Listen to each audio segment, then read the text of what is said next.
లేదు.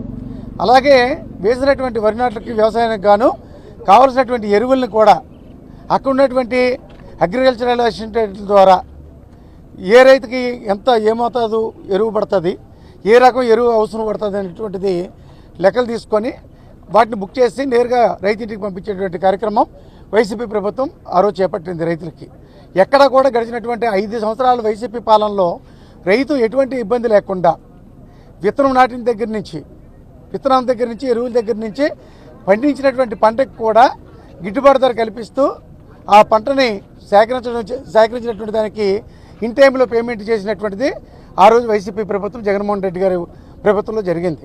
ఈరోజు కూటమి ప్రభుత్వం వచ్చిన తర్వాత వీటికన్నిటికీ అనుగుణంగానే వాతావరణం కూడా ఈరోజు వర్షాలు పడక రైతు ఇబ్బందులు పడేటువంటి పరిస్థితుల్లో, కరువు కనిపించేటువంటి పరిస్థితుల్లో ఈరోజు ఆగస్టు నెలలో గడ్డల్లో వాగుల్లో ఎక్కడ కూడా నీటి చుక్క కనిపించలేనటువంటి పరిస్థితి ఈరోజు దాపురించింది. ఇది రైతులందరూ కూడా నష్టపోయేటువంటి ప్రమాదం ఉంది. కాబట్టి రైతుని ఆదుకునేటువంటి